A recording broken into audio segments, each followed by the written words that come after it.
welcome back to my channel. Today we have a very special episode of The Buzz.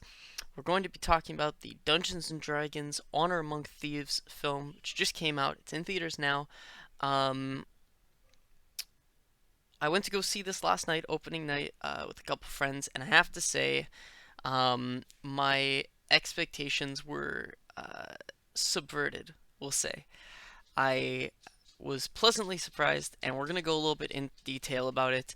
Um, with me, I have one of my close friends and our resident D&D expert, Sam. You want to say hi, Sam? Hello.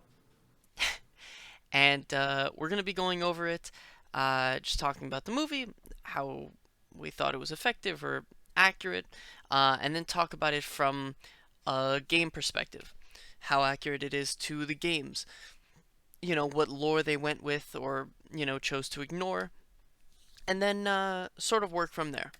So that is the plan for today. And Sam, do you want to take us off with just a general overview of what you thought? No, not really. Okay. Yeah, I'm happy to. I'm happy to. All right. So let us know. I was surprised, Okay. pleasantly. I was expecting the movie to be haha funny, satire on the generic fantasy trope Yeah. with D&D names dropped in for marketing reasons. And that's not what we got. We got a genuinely good story and a good production and a good film set in the Forgotten Realms Mhm. that tried to take it did have name droppy marketing materials, Right. but it also used the world it was given to its advantage and did a very good job of that. Yeah.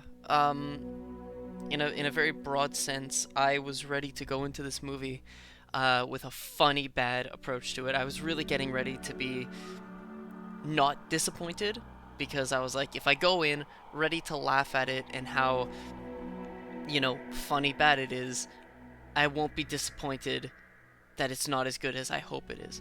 And that was completely not the case. This movie was awesome. I think it's a perfect act. Well, not perfect, but it's perfect in the sense of the genre of action adventure sort of family movies. Uh, I thought the themes were great. There's a very strong sense of family between the party that is explored, and I like that very very much. And even with the magic, I think it was an interesting sort of deviation from what we've normally seen in media, like Tolkien or Harry Potter, that kind of stuff. And I thought it set itself out pretty distinctly from other fantasy films like that. I have a little bit of a different opinion on that. I feel like it Oh. didn't set itself apart enough. Oh, really? Okay. Um, it established early on that magic isn't some storybook solution to everything, and that was good. Mhm. But then it didn't do anything to further establish how magic does work. Okay. And specifically, there was no reference to any game mechanic or spell names. I mean, there was the little token of speak with dead, Right. And but beyond that, no reference to spell levels, no reference to what a caster can and can't do. right. It did kind of underplay magic. Yeah. I mean, I I think there's always a delicate balance between, getting super deep into magic and the qualities of the magic that you're working with, and sort of just, oh, this is a fancy floating object, or this glows. Um, the staff that you see the wild magic sorcerer holding in the poster here is the, what's it called, the hither wither staff, Hither thither. hither thither staff, right? And to me, it just sort of seemed like some glowing stick, you know. It has a cool application, but it was very much like, okay, yeah, it's a light, it's a stick that lights up, you know. And I don't know. I thought they did kind of a good job of balancing it. Like, obviously, it would have been a lot cooler if they'd gone into the depths of how the magic worked. But, for an adventure movie, I thought they touched on it at least like a little bit. Yeah, and at the same time, as I do feel like they didn't go, like they didn't explore magic enough relative to the game. Um, I also feel like it was sort of too much of a convenient solution. Right. Like the walking stick that they happened to steal from this lady's ex-husband happened Just to be the happens to be perfect the. legendary magic item Yeah, exactly. for this exact situation. And that's a little bit how um, campaigns work. As a DM, your party stops listening to the paladin and triggers a trap, Right. and you need some way for them to be able to get across. Yeah. I was So you come up with not something. quite a Deus Ex Machina, but a very convenient plot device. Mhm. Um, which brings me to our first sort of topic of our breakdown, which is each character individually and how they represented their classes. So I figured we'll kind of go one by one and we'll discuss it a little bit. But obviously the protagonist is Chris Pine, who plays Ed. He's a bard. Um, he was a great protagonist. Something that I liked for all of them is that they did a great job of at least mentioning their backstories. They didn't necessarily flesh them out, um, but I did think that they mentioned their backstories and there was a clear motivation for most of the characters, at least the important ones, right? With Holga, who's played by Michelle Rodriguez, there was a clear motivation. Chris Pine, Justice Smith, Sophia Lillis, even Hugh Grant, and I think the Paladin also. Um, there was a clear sort of this is why they're doing what they're doing. Um, but yeah, Chris Pine is the protagonist, and he has very clear, tragic backstory and all that, and he does a great job of driving. Um, he does a great job of driving the party and the plot. However, as a bard, there is a lot to be desired. We'll say. What do you Am, think about that, Sam? am I allowed to swear? In moderation. The man was fucking useless. Oh, okay, okay. Please. Um, Why do you Again, say I'm that? gonna talk a little bit about the game Yeah. because that's why I'm here. I'm here to bring that perspective. Mhm. Bards get limited martial skills. They get pretty good all-round spell casting, Right. healing abilities, mind magics, and all this guy did was hit someone with a lute once. Oh yeah, he like wallops a guy over the head with his loot. Yeah, once. Yeah. I Um, should mention this if you haven't caught on. Obviously, we can't really go deep into the movie without spoilers, so this is your official spoiler warning. Um, but yeah, Chris Pine. It's funny because last night, Sam, when we were in the car, we were talking about subclasses for each character, right? And I think the hardest one to distinctify was Chris Pine, even though he was the main character, because there's nothing really indicative about what subclass he is, because he never really did anything that was particularly bardic. yeah, I said College of Uselessness. Yeah, Even that's when he valid. did give a bardic performance, it wasn't him. Yeah, yeah. You see in the trailer, he's performing with his lute, and that ended up just being uh, what was it? Mirror image? Is that what we said? Greater image. Greater image. Right, right, right. Maybe he's just low level, so he didn't reach the subclass choice yet. Yeah, but then you get into the issue of how is Sophia Lillis as the druid at least level, what, 17? At least level 10, but that's a low estimate. Yeah, at least level 10, but then Chris Pine isn't even subclass level, which is Like what, 5 or 3? 2 for bards. 2 for Bart? Jeez. Like Yeah, it, what DM is sitting down at a table with a level 1 or a level 2 bard, what must be at least a level 5 barbarian, and a level 10 druid? yeah, no, there's just an inconsistency there, and I'll be the first person to say, okay, well, you have to give it some leniency because they are translating it to film, but the power differential between them is very substantial, and it's evident in the movie. You see Sophia Lillis as the druid is by far the strongest character in their group, by Oh, far. far and away. Yeah, Far and away. the sorcerer, he has his moments. The barbarian is cool and she kicks ass, and we're gonna get to that. But the druid in particular, if you know anything about D&D, there are things that the druid is gonna do, which is gonna make you go, oh, she's good at that. But yeah, just in But terms of Chris Pine, all of that without her casting a single spell. Again, yeah, she never casts a spell. She never casts a spell. They really which leave is the magic to like the traditional magic users. yeah.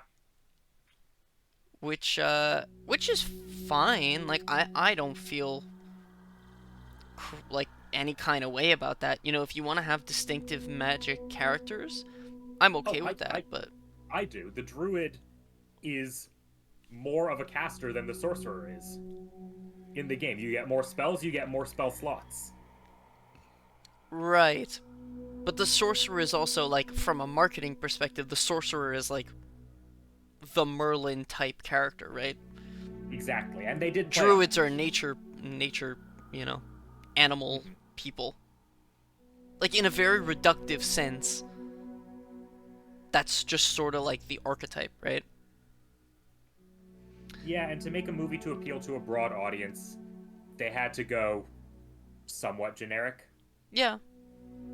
And to be honest, we're gonna touch on that a lot because they really played into the traditional archetypes of each class, and I thought that for what they did it pretty well. Like I wasn't mad at it at any point. I didn't feel like they were criticizing them at any point or, um, like it was lazy. I felt like generally they were pretty. It was accurate and also it was fun. They managed to take um, character archetypes that we know and make fun characters out of them. Yeah, absolutely. And I'm gonna be giving a lot of criticism tonight, but I want to emphasize that I loved this movie. Yeah, I'm probably gonna watch it again. yeah, yeah. No, we were in the car last night, and we were both like, I can't wait until this comes out on whatever streaming service, and just pause it like every 2-3 minutes and just break down bit by bit parts of the movie. Um, yeah. So that brings us to Michelle Rodriguez. Or actually, you know what? Let's just get straight into the druid because the druid was a very like she stole the show. She's not. I wouldn't consider her like one of the. I mean, she's obviously a main party member, but you know, she's not front and center on the posters like Chris Pine or Michelle Rodriguez is. But she stole the show. She was kick ass. Yeah. Yeah, yeah, No notes on that comment. yeah. No, she was by far the most powerful, and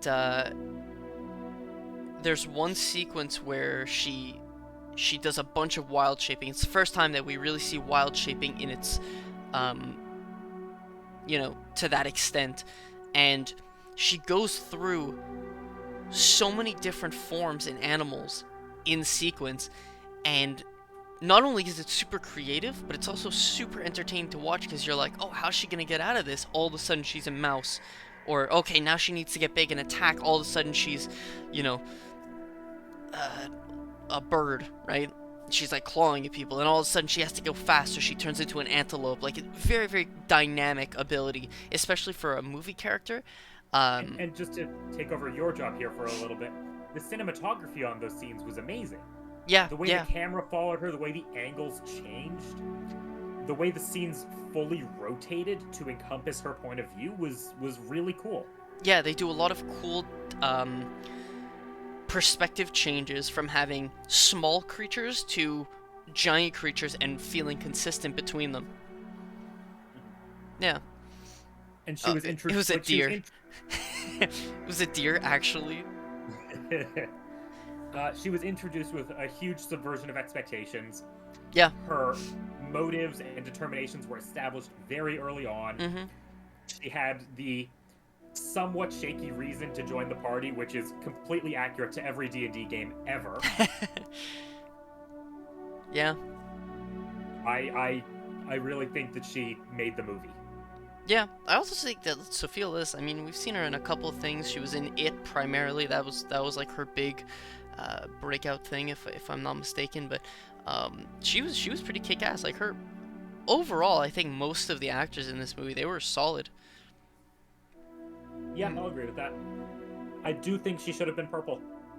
Yeah, so this brings me to the tiefling issue. If you see here on the poster, she's got, here, let me zoom in a little bit. You can see she's got horns, and she's got a tail. Which is cool, she's a tiefling, but this brings us to our first major, not necessarily a continuity error, but a discrepancy between the games and the movie, and also And the games and how... the games. Yeah, and the games in the game, which is how D&D has evolved as a social thing, or as a cultural thing even, versus how Wizards of the Coast, who make D&D, want the game to be played. Because obviously, tieflings are very popular for having, colorful skin. We should They're... establish what a tiefling is. Okay, sorry, so please, please. Tieflings are a playable species in the game. You can make your character. You can decide for them to be a tiefling. Mm-hmm. And they are devil folk. They are descended from some infernal bloodline. Right. That doesn't necessarily make them evil. And 9 times out of 10, they can be born to other races. Having 2 tiefling parents is extremely rare. Right. Just, somewhere along the lineage, someone made a deal with the devil. 100 generations later, out pops a tiefling. And when I say a discrepancy between the game and the game, one of the reasons for that is in their official descriptions. It says that their skin colors follow the range of human skin color plus red. Right. And then the art describing them is purple. Yeah, so there's a little bit of, do we create the character the way it's most recognizable, culturally almost, or, by the book? And obviously, Wizards of the Coast has a bit of an agenda, right? It's a D&D movie. It's to promote the game. So it's natural that she would be in the image of how Wizards wants them, right? But yeah, overall, she was great. Great actress. Totally stole the show. Her most standout moment is probably makes the movie. Towards the end, in the battle with, what's her name? Safrilla? Seraphina, that's the one. The only name I remember from this entire movie. Yeah, there were a lot of fantasy name drops. And I think that was one of my only troubles with the movie, was that there were a lot of, like, oh yes, Blankendorf the Buffenbuff, and he was a wizard in the, Titelbrock era, and it was like, whoa, hold on, slow down there a little bit. I didn't quite catch all those names. But, yeah, it's just a minor... that's a me problem more than anything else. Who's next? It's Safina? Okay, Safina. I could have sworn it was Seraphina, but okay. That brings us to Michelle Rodriguez as the Barbarian.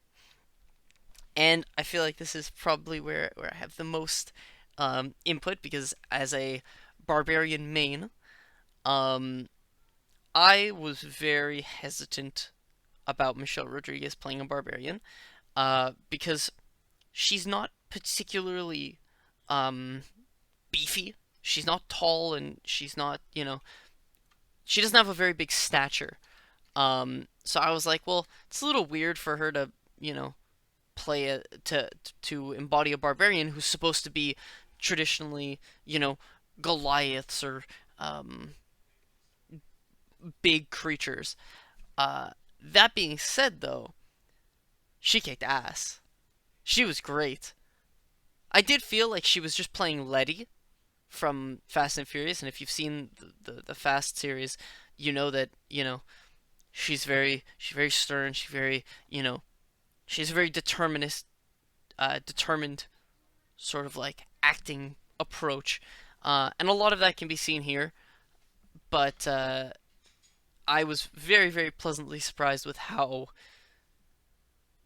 she embodied the role, especially in the maternal aspect towards what was it, Kira, the daughter. Yeah, Kira, I Yeah, think. yeah. In her action sequences, she was great. Um, in the moments where the action slows down and she has to be a little bit more tender, she was great. She was super consistent there. I was yeah, I was very pleasantly surprised. I still would have probably liked to seen um a more uh what's the word, looming character, like like a John Cena or a Dave Bautista, who's a lot more like stark. Um, but whatever, that's I just me wanting barbarians to be big and smashy. So like, here I disagree with you again. I think she does an excellent job of portraying the dwarf barbarian trope. okay, She's not a dwarf; she's a human. hmm, But in the early days of this edition of the game, dwarf barbarians were the norm. They just worked the best, even in the face of something like half orc. okay, Um, and so that really became the trope. You had dwarf barbarians and dwarf clerics, and dwarves were really one of the three big races that people played. yeah. I it's just like for me when I think of barbarian, I traditionally want them to be more like Grog from Critical Role. If you've seen Grog, he's covered in tattoos, big dude, no hair, like very like you know. But that's a me another that's another like me problem. Mhm. I also think she did a very accurate depiction to how most people will play a low int character. I took offense to that because because I mean there were instances where you looked over at me in the theater and you were like, "Oh yeah," and I was a little bit taken aback because like we have an ongoing joke when we play D&D where I'll get names wrong, and honestly, I'd like to correct you. You have an ongoing joke. it's not on purpose. It really isn't. Like, I mean, it's okay. It sometimes it's for like a comedic effect, but like most of the time it's just because these are big fantasy names and I don't know, they're kind of silly, so it's easy to like get them mixed up and whatever. She does this in the movie where she'll be like, what was the helmet called? The helm of disjunction. Yeah, the helm of disjunction. At one point, she hands it to somebody, or no, they're looking for it, and she goes, "Yeah, we're looking for the helm of dysfunction." And then Chris Pine will tap her on the shoulder. No, it's disjointment. She goes disjointment, and I was like, "That's so funny," because that's something that I do when we're playing. It just felt perfect. Like, There was also all of the not helpful statements that were technically true but counterproductive to tell. yeah, it was so funny to see her interact with the paladin because she was very like no tact, sort of. I'm gonna say what I'm thinking, and the paladin, who was lawful good, just sort of would like speak in soliloquies and like had no sense of like sarcasm. So that Yeah. was a funny character interaction. Um, which I think brings us perfectly into the Paladin and what you thought of that. I loved this man. Okay. I thought he was fantastic. Mhm. He was a really, really solid representation of the lawful good paladin trope. Okay. Um, they knew when enough was enough with him as well, and we didn't end up with a Drax style comedic effect takes everything too literally character. Yeah. Um, and so he was there for a time. He served his purpose, and then he left to do his own thing, which I think was true to his character, and also good for the plot and good for the dynamic. Do you think he was a playable character, or do you think he was an NPC? In my mind, he's a DMPC. Yeah. Yeah, I imagine the same thing because he shows up for the moment that he was supposed to. Let's say the session, right? Yeah. He shows up for the session he was supposed to. He played his role. He helped move the plot along. But then, when his part came, he said, "Okay, this is you guys. Keep going. Go on your journey." And I'm kind of glad he didn't show up at the end inexplicably, where Yeah. he was like, "Don't worry, I got your back," and there was no reason for him to go and have continued. Mhm. Yeah, he says, "This is your quest." I'd also like to point out from his combat, he used what I'm pretty sure is branding smite. He did? Yes, when his sword started glowing. Not the green sword. No, not the green sword. It was a very cool scene cinematography wise. Oh yeah, With where it the follows green him up the sword sword at and the then it top. lights up. Yeah. Yeah, I I know what you're talking about. I think that was branding smite, but I don't know for sure because paladins got a lot of smites. Hmm. Um, but I thought it was very well done. I didn't like how they handled Green Flame Blade Okay. because it looked cool, but it was inaccurate to the way the spell works. Right. And his fight scene was really just incredible. Yeah, no, the fight scene between him and the assassin, I don't remember his name. I'm not going to remember his name, but there was an assassin that Safina sent after them who ends up having a history with the paladin, and they sort of come face to face, and the paladin says, "All right, I got this. Don't worry." And you see them holding their magic blades, and they have a very, very cool action sequence. It almost reminded me of Princess Bride, just based on the movement. That scene with the dreaded Pirate Roberts and Inigo Montoya, where they're battling up the rocks. That's It did kind of have the same feeling. yeah. I did actually like, and this was something that I meant to point out, but the movie was a lot more heavily subtitled than I thought it would be. Yes, Like they didn't shy away from using fantasy languages. Yeah, and I obviously I didn't pick up on what they were because I don't speak them, but I thought the fact that they would switch languages, you know, to enrich the character interactions and then switch back to English was pretty cool. Mm, Yeah, definitely that was a very subtle thing that's really elevated the movie. yeah. Um, on the topic of magic, we have Justice Smith who plays Simon Elmar, right? What did we think of him, his performance, that sort of thing? Overall, I liked him. I have no major notes. I think his journey, his progression was great for a story, if a little bit inaccurate to how it would happen in a game. Mm-hmm. I loved the Elminster connection. Yeah, so can you talk a little bit about that and the importance of Elminster and how that connects to the overall Forgotten Realms? So Elminster is a longtime character within the Forgotten Realms. As I understand it, he's dead by the time of this edition of Dungeons and Dragons. Okay. and I haven't read his books, so I can't speak perfectly to him. But the idea is that from humble beginnings, he was one of, or the most powerful wizards to ever live. Okay.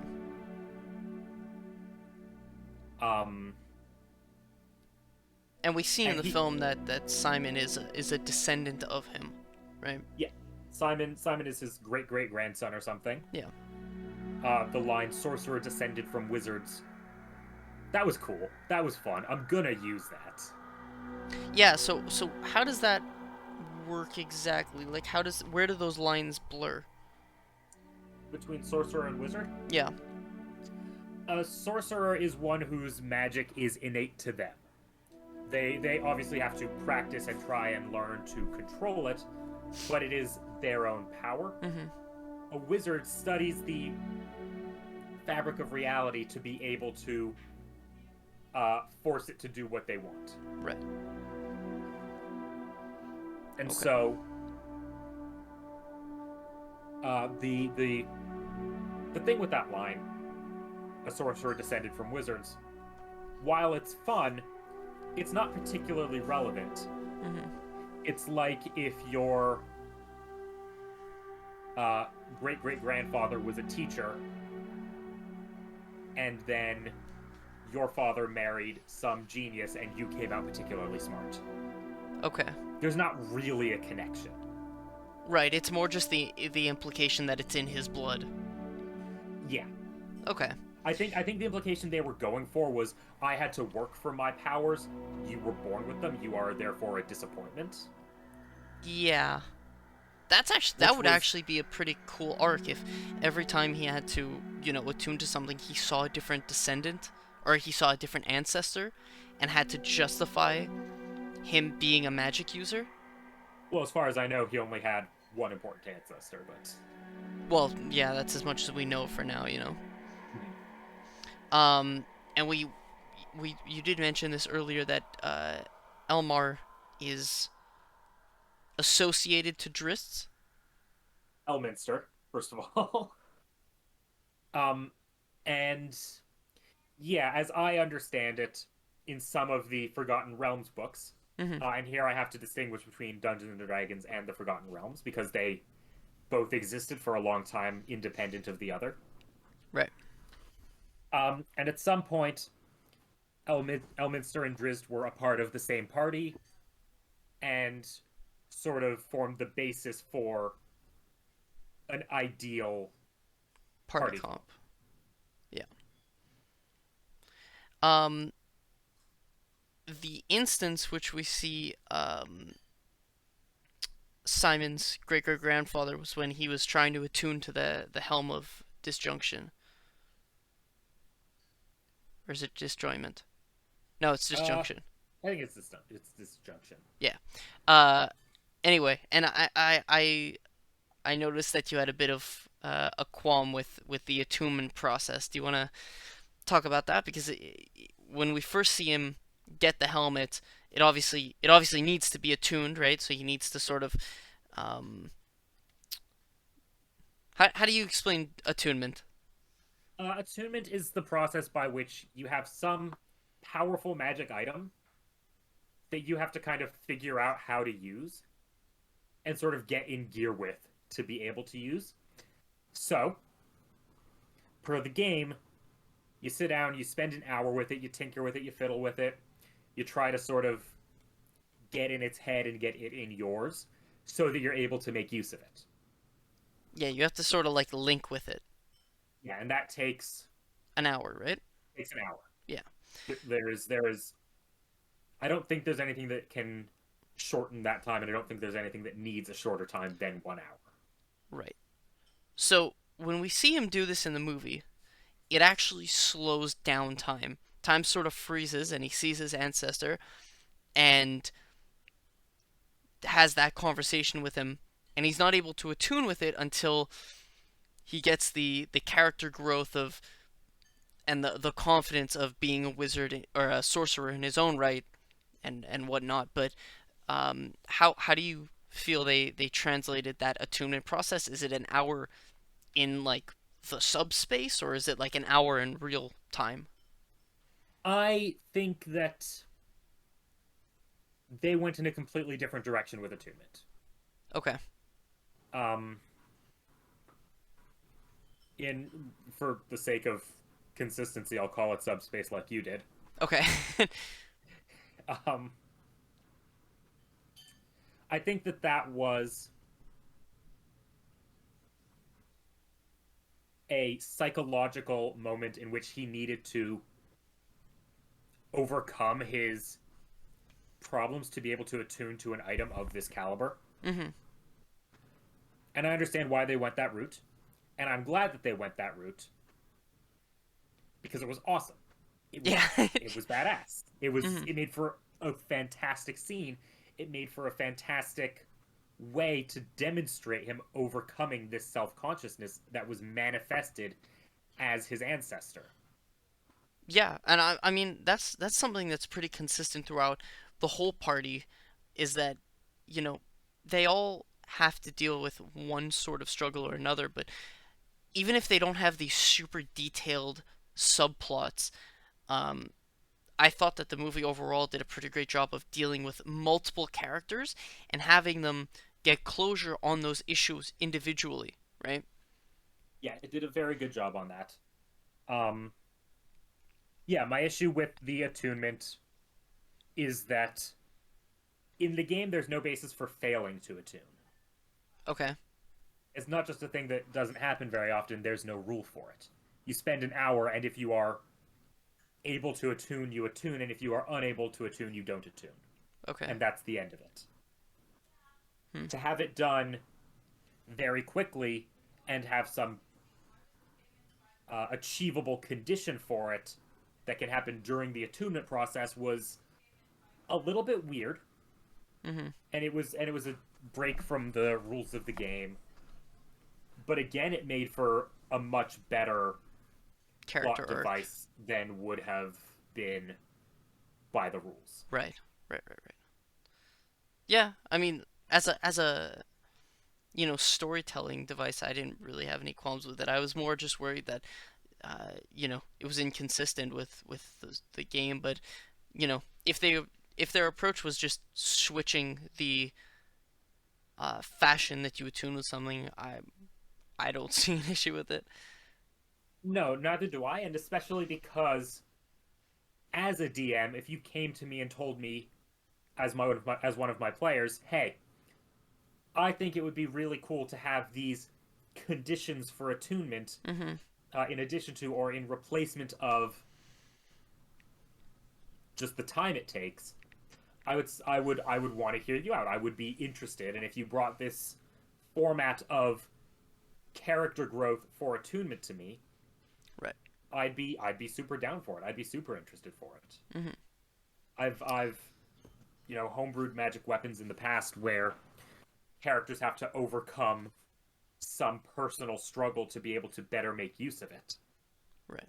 And then those got published. Well, not mine, obviously, but that style weapon got published in the Matt Mercer book.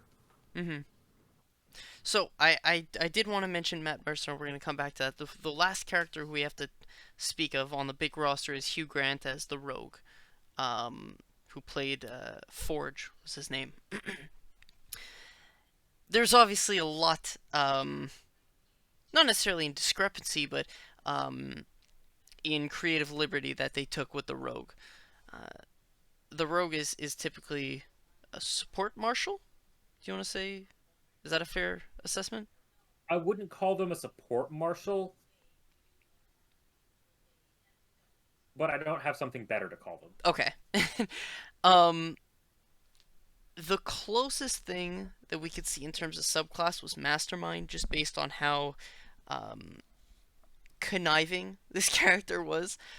You had mentioned that rogues typically aren't the surprise go against the party characters. I mean, Um, they are, but they can't do it without some serious subterfuge. Because as soon as you have a ranged character and a tank against a rogue, the rogue is dying, and that's the end of it. right, because you know 9 times out of 10, a barbarian or a fighter are gonna take the rogue. Yeah, no, in a 1v1 against just about any other martial class, the rogue loses. And that's because their combat abilities rely on Not being sneaking or seen. being hidden or being um, the backup to a distraction. Yeah, yeah. I did This think rogue, though. however, Sorry, go ahead. so Sorry. no, all you, all you.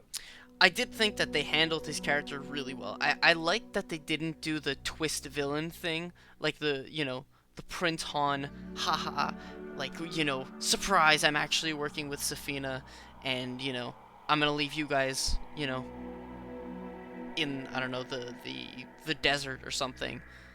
Like, from the beginning, it's established that he betrayed the party, and he's going to be one of the antagonists, and I like that a lot more, that they were upfront about it, because I felt like it gave him a good uh, moment to solidify himself as a villain, and also sort of gave Safina the opportunity to show that she's actually the one in control, and he's kind of just a puppet, rather than, you know, him going, surprise, I'm actually working against you, and then in the next 5 minutes have Safina kill him and be like, it was actually me.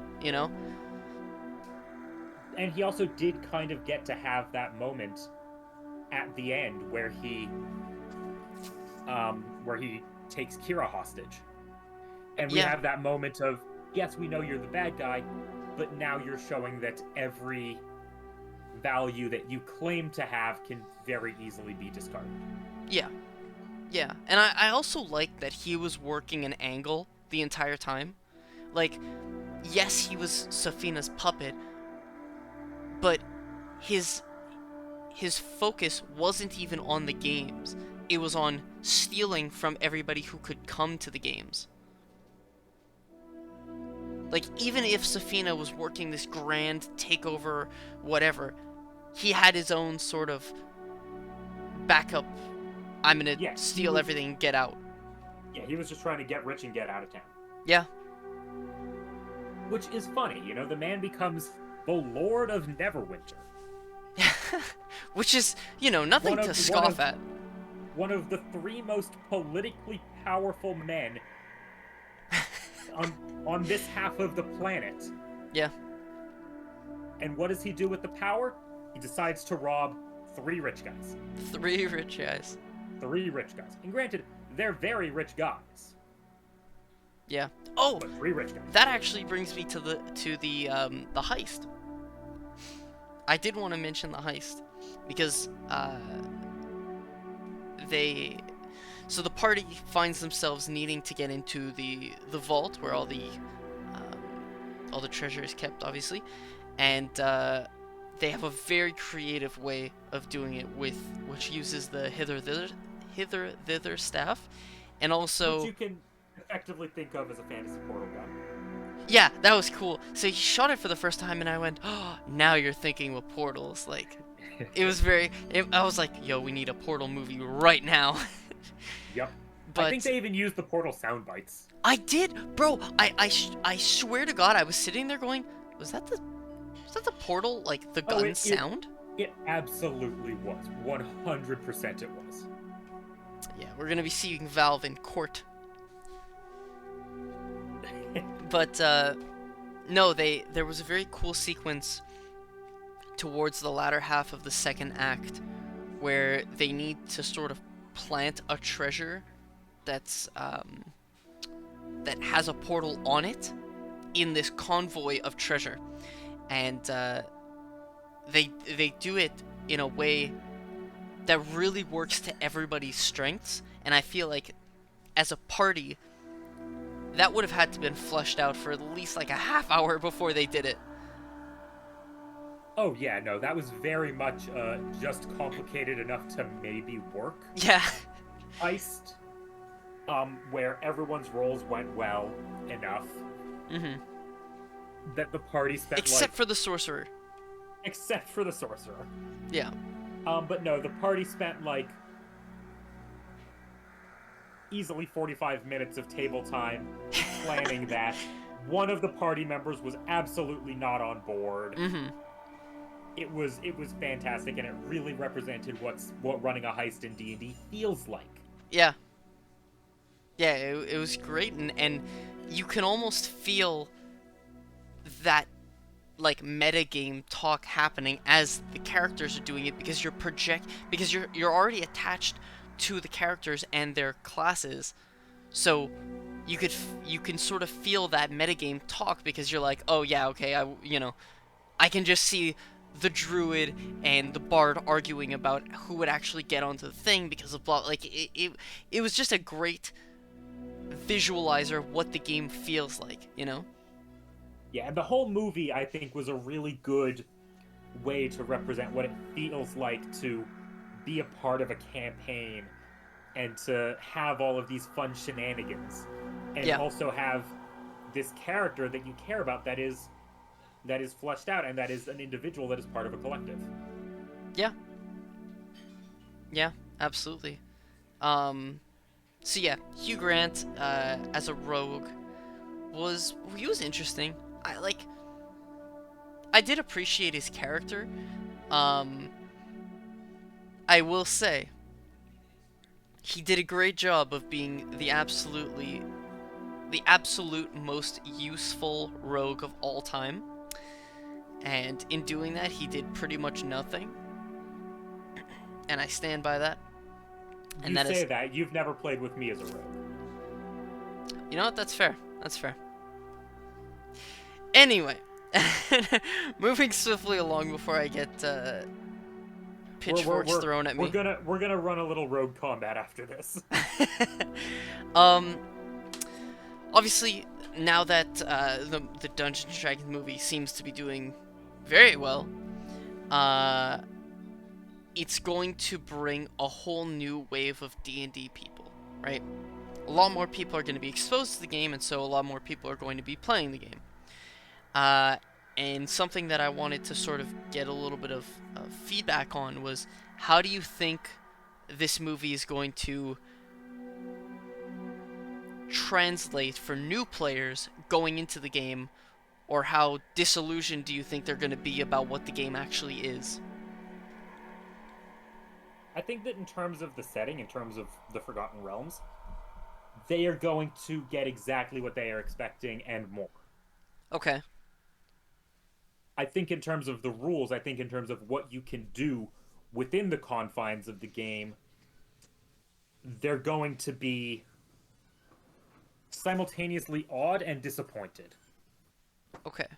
Because going from, and again, I don't know anybody's names, but going from what a druid can do in the movie to what a druid can do in the game, you're going to be disappointed.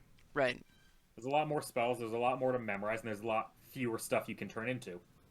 Yeah, and I mean, just on what you were mentioning about setting, we already know that Wizards of the Coast is going to be leaning into the movie as for tie-ins, because next year we're getting a book, which I believe is a campaign that has the prison from the film in it as a setting. We already have that. That's in Keys to the Golden Vault, and it is available on shelves. Right, but it's going to be a more central location coming up. No, they mentioned then the D&D Direct. Oh, you're right, they did, but I don't Yeah, remember what they were talking about. I don't remember. Anyway, but what I mean is that overall, I feel like they're going to be leaning into it a little bit more, just to make it a little bit more accessible to new players. Yeah, and Especially, sorry, go ahead. I have a feeling in the next few weeks what we'll see is they're going to put out either a set of stat blocks or character sheets, or potentially even a mini campaign that's meant to be played by these characters from the movie. That's meant to adapt them well onto the pen and paper tabletop landscape. Right. And I don't think that the abilities on those stat blocks and on those character sheets will be true to what the classes can do in the game. Yeah, yeah, I think that's fair. There was a lot of power discrepancies, like we had said earlier, so they're gonna have to do some tweaking. Yeah. But But then Chris Pine's character sheet will be blank. just a human with no abilities and all tens across the board. He Excuse me, he wasn't was a even harper. he, okay, fine. A a Harper commoner with no abilities and all tens across the board. Yeah. Like he wasn't even that charismatic. He was a little bit charismatic. He was a little bit charismatic. He didn't succeed on a single persuasion check. Oh no, he didn't, did he? Not a single one. Which, given that, any sort of competent bard should have at least +7 in charisma, Hmm. or in persuasion, rather. Jeez. Um. This man really was College of Uselessness. Yeah. But coming back to the new players, um, question. Obviously we have Dungeons and Dragons has been around for almost 50 years now, and with that, there's a lot of different types of people who play D&D. Um, what I can probably see happening is a little bit of tension between the new people who are going to go, oh, well, why can't I wild shape like the tiefling in the movie? And people who've been playing D&D for 30 years who are like, well, that's just not how it works. And I can already feel the gatekeeping happening, you know? So that tension's been happening since the trailer came out. Oh, yeah? Yeah. That's so funny. Like they didn't miss a beat. No. No, and Um I don't foresee it going away. no, Not for a couple years at least. and in fact that tension had already existed Yeah. previously.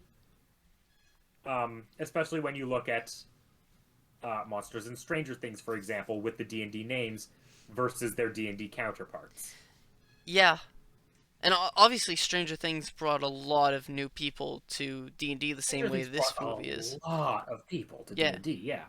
I mean, it got so big that there's the starter pack with there's the Stranger Things D&D starter pack, right? Yeah, no, you get minis of like the monsters from the TV show. You get a campaign based on the TV show. You get, Yeah.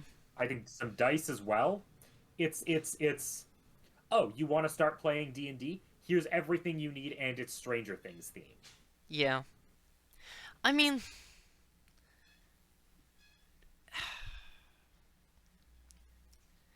but do you think that there's a little bit that's lost with, yeah, you can play D&D, but we're going to fix it so that it's something that you already know?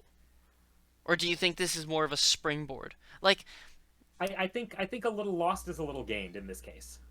okay, yeah. I Yeah, I see think what you that mean. I think that you do lose a little bit of. Like, it's not Lost Mines, right?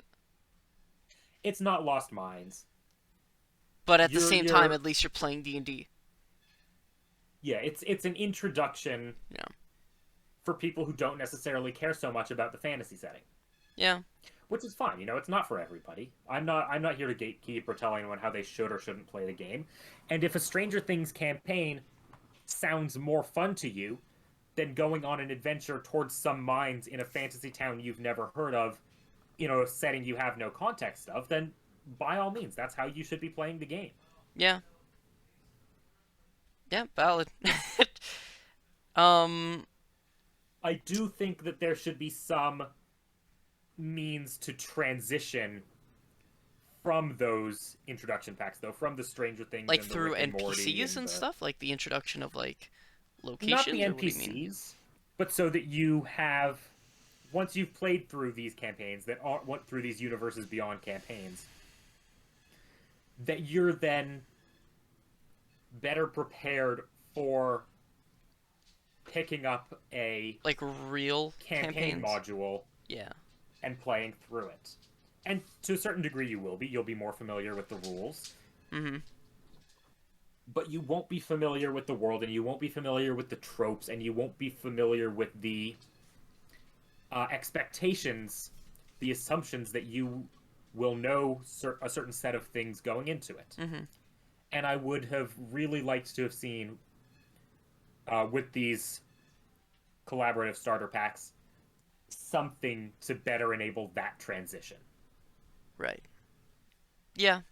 Yeah, no, I completely agree with that. Um, I think that something that the movie did well, or at least moderately well, was world building. And I don't mean that in the sense that they built the world, but they did a great job of at least introducing a lot of the concepts that are already relevant in 5e, right? Yeah, they They name introduced. dropped a lot of important people. Obviously, Mordenkainen is the big standout one with his with arcane seal. But Yeah, Mordenkainen was a big name drop. Elminster was a bigger name drop. yeah, when it's so Um, funny because when she's like, it's protected by Mordenkainen's arcane seal. We both were like, oh, holy! They said the name. yeah, it was very much a, oh my god, they said the thing moment. Yeah, Um, yeah, but they name dropped uh the major locations along the Sword Coast. yeah. Um, Baldur's you've Gate, got Neverwinter, yeah, Baldur's um, Gate, Neverwinter, Waterdeep, Sword Coast as a and a few place. Tribor, Yeah, yeah. a few other small towns along the High Road, which they also mentioned. Mhm. They name dropped the continent Faerun. They talked about Fae a lot. Yeah. Uh, Fae has been just this recurring antagonistic nation throughout D&D's history. Mhm. And they mentioned the Underdark. They showed Metzabaranzan. They brought us to a deep gnome settlement. They did a very good job, especially for the amount of time they gave to it. They did a very good job establishing all the parts of this world. Yeah. At least like introducing them. Yeah, like this is the Underdark. It exists. Here is a little spiel about it. It also paints it as a very mysterious thing that not everyone has heard about. Yeah. And Yeah. that's exactly right. I And think it that at least they've laid the groundwork now. And one of the reasons that I like this movie is that I felt like it was a not necessarily an anthology type of setup, but from this they could potentially launch a franchise with multiple parties, multiple like quote unquote campaigns, right? I think there's a lot to go off of just from this. We had races that we haven't really seen in film before, like you know we got Tabaxi, Aarakocra, um, uh, we had Dragonborn. high elf. We had wood Well, elves. high elves. We've had no shortage of elves in media. We don't need more elves No, in but I media. mean like in the way that D&D does it, right? Yes. I mean, they didn't really touch on elves very much, did they? No, I mean we saw the wood elf settlement that it was kind of like it reminded me of A Bug's Life, if that makes any sense. You know what? You're right. I don't know why that comparison is just sitting in my mind, but I I don't either, but you're definitely right. I think that there's a lot that they could work from this. Even if the next movie is Dungeons and Dragons, I don't know, escape from, such and such, and they bring us a whole new party. I would be okay with that because they've laid this great foundation of races and creatures and places that they can sort of move freely now, you know? I would, however, want for the new party to be played by the same actors. Mm, would you? I don't know about Like, that. don't get me wrong. I'd love to see new actors taking their crack at it, but I feel like it would be cool to see the same actors keep playing different Different parties, and that way we characters? get to follow this group throughout their series of campaigns. Oh, interesting. Interesting. Yeah, but I feel like then you'd I don't know. It'd be a little confusing as like an audience member, especially if these are going to be like casual viewing action adventure family movies. You're right. Yeah. I That's don't think we're that's gonna one of get those it. things where it's like, okay, yeah, we can see, Matt Mercer and the gang play different characters over the span of 3 or 4 campaigns, but to see Michelle Rodriguez play a bard and Chris Pine play a barbarian would be a little confusing. Um, I wouldn't mind seeing like one or two recurring characters with a new cast. Like if they brought Sophia Lillis back and Chris Pine, but switched up the other characters. Maybe introduced like an artificer in the next one, or a monk, or even Well, like a they're not. warlock. I don't. They might introduce some new characters, but I think we're gonna see a Jumanji situation with the same core four. Yeah, yeah, no, that makes sense. That checks out. That makes sense. I'd like that. I listen. If they launch a franchise from this, I'd be pretty happy. Yeah, I'd be thrilled. Yeah. What'd be interesting is if they keep leveling up like this. At what point do they kind of run out of like leveling up to do? You know? Well, I suppose because what there's that. leveling up? Yeah, exactly. What leveling up? There's that power discrepancy where, it's kind of adapted for film, so there's not really like they didn't go from 10 to 17 in this campaign, right? They kind of just went from They well, went from they didn't level up with the exception of Omar. yes, with the exception of Simon. He didn't he did actually like metaphorically level up because he got stronger because of that character development. Which I suppose if you're running an XP leveling system, which I never do for various reasons, Mhm. you can make the argument that Simon leveled up and no one else did because of that interaction that he had. Yeah. Yeah. So, okay, in theory, right? This is like fan casting, but let's say they make another D&D movie with, the core four, right? Justice Smith, Sophia Lillis, Michelle Rodriguez, and Chris Pine. And they needed another DMPC. What class and or actor, actress would you want to be included? Well, here's the part where I have to admit I have no idea who makes movies. Okay, sorry. So what about just class? Just class and then I'll fan cast it. Ah, that's tough.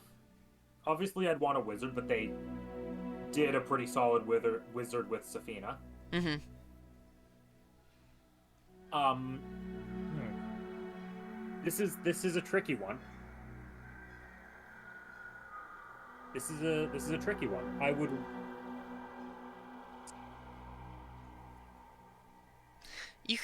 feel like you could go a couple of different routes with this, Like you could do and it might even be situational to what story they're trying to tell. Right. Yeah, I see what you mean. Okay, so let's say alright, we got Artificer, Barbarian, Bard, Cleric, Druid. Obviously we have Barbarian, Bard, Druid. The only ones we're missing are Ranger. Ranger. Ranger. Oh, Ranger? Really? Yep. Okay, what It's the about one I always race? forget. What about race? Okay, so for this they would have to go with what races are typically assigned to Rangers, right? I don't think they would, and I think they would probably go with dwarf. Really? Because dwarves were so underrepresented in this one. Dwarves again being one of the three big races that people play. And you have to consider, right, like, these are all humanoid characters, right? Like, these are all... They didn't have to do, like, any heavy makeup or costume design on... Even the tiefling who's, controversy about tieflings aside, they just stuck some horns on her in CG detail, right? Yeah. So a like dwarf... Was... I mean...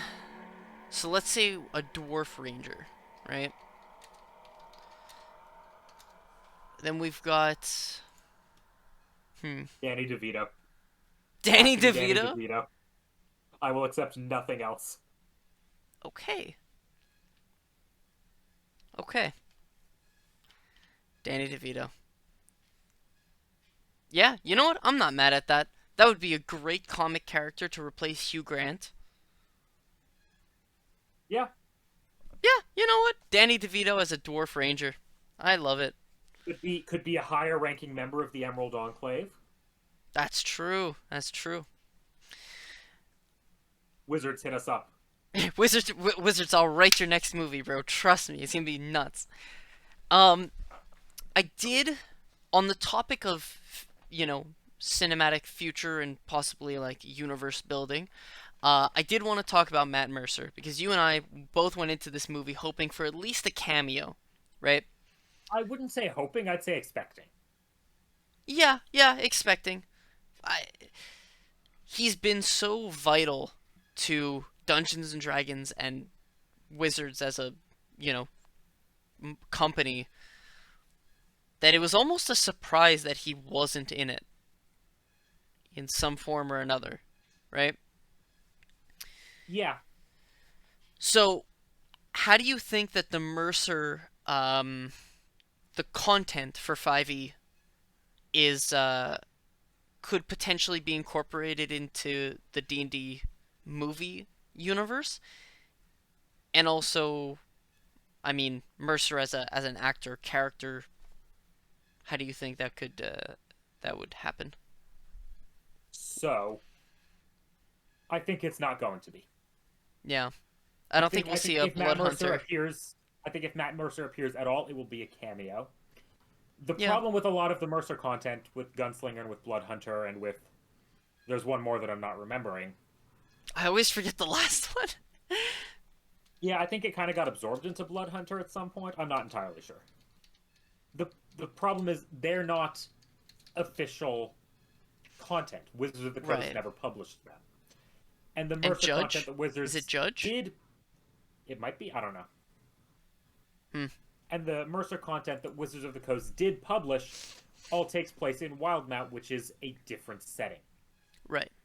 on a different world, with a different set of rules. And so they've just done all of this work establishing the Forgotten Realms, and 5e is so central to the Forgotten Realms. I like it'll be at least stage 4 Marvel distances away Yeah. before we get any Wildmount. And I don't know, Matt Mercer might put out some new content that ends up in a future movie, but with what's out right now, we're not seeing any in Dungeons and Dragons cinema for a long time. Okay. I would like to see him in a cameo or something, you know? I would love to see him in a cameo. I I'm think that'd be honestly a cool. little hurt that he wasn't there. Yeah, you and me, we were just like staring at the credits as people were getting up to leave, Yeah. trying to spot his name for some NPC. Yeah. So he had Maestro Bard, Blood Cleric, Cobalt Soul Monk, Runechild Sorcerer, Gunslinger Fighter, Open Sea Paladin, Juggernaut Barbarian. Yeah, so some of these made it into Wildmount. Yeah. Yeah, but overall, what a banger. What a banger. This Yeah, is such a great movie. I'm so like pleasantly surprised. And I talked Nah, you know what? I'll just say I talked mad shit about this movie. you really I did. was so ready to hate it. And I went in going, this is going to suck and I don't want to get disappointed. So I had my guard up. The first 10 minutes were okay. Okay, this is pretty good. 15 minutes I'm like, okay, I like where this is going. By like 25 minutes I was like, I'm on this ride. I'm locked in. I'm good. I was so pleasantly surprised by this. I think like going in I was like, okay, it's going to be D&D and fantasy movie and I don't know how accessible this is going to be. But it felt like a perfect adventure family movie and I think it's a great way to kickstart the 2023 summer blockbuster season. You know, we have so many great movies coming out this year, um, with Barbie and Oppenheimer and so many others that I'm blanking on now. But like, I wish I could help you here. you know, there's the Wonka movie coming out, and we had Shazam, and there's just so much like coming out Rice this Cake, year. What's Rice that? Cake says Vin Diesel, and I agree. No, I think Racegate was talking about uh, when we were fan casting. Yeah, we have Oh, I see. the Mario movie coming out. We have Guardians of the Galaxy, Little Mermaid, Spider-Verse, Transformers, Elemental, The Flash, like Indiana Jones. We have all of these big blockbuster summer movies, and I think that the D&D movie was kind of a great way to get us back in that feeling, especially because we almost lost, and I mentioned this to you yesterday, but we almost lost movie theaters. And for people like me, that was pretty heartbreaking because those have always been an important part of, going out. They're almost like a ritual thing where, you go out and popcorn and seats and arcade and all that. Like, it's a big ceremonial thing, You don't get that sense of magic at home. And I'm not here to trash on streaming services, but I do appreciate them, and I think 100% they have their purpose. But with stuff like this, I'm so happy that we got to be there together and experience this, and even be with like a room full of strangers, feeding off of the energy of others, and laughing with people was such a great time. Yeah, and a lot of people really like that. And I pointed out at the start when they had all the cast lined up, thanking everyone for going to the movie theater and seeing movies how they were, quote, meant to be seen. Yeah. Yeah, that was a little weird. And honestly, it's not the first time I've seen that in a movie recently. Um, but I think the cinema industry is like struggling. yeah, but I mean, that's what I'm saying. I think this might be a bit of a relaxer, That might take that ease off. Like, seeing how well this movie is doing, I'm hopeful for this season of movies. Yeah, I mean, truthfully and honestly, I would have waited for it to come out on streaming were it not for the promise of a giant D20 shaped popcorn bucket. Yeah. But I mean, are you happy you went? Or do you still am, think like you could have waited? I could have waited. I'm not upset that I went. Okay. I'm upset that they didn't make enough cool merch. Dude, yeah, that was BS. Just for those of you that don't know, Cineplex had these D20 shaped popcorn buckets, which so awesome looking. yeah, they were pretty cool looking. Here, these things here. And our theater only got 18 of them. And they started selling them on, what did he say, Tuesday? Yeah. Yeah, he started selling them on Tuesday for a movie that came out yesterday. So they were all gone, which makes no sense, but I was digress. upset. I wanted to make a snarky remark at him, but I didn't. Ah, you're so brave, Sam. Thank you. Yeah. I dropped my D20 that I was fidgeting with. Classic. Yeah. Anyway, they're also not popping up on Marketplace, which means at least the people who got them are keeping them. Yeah, there's some solace to take in that. Yeah.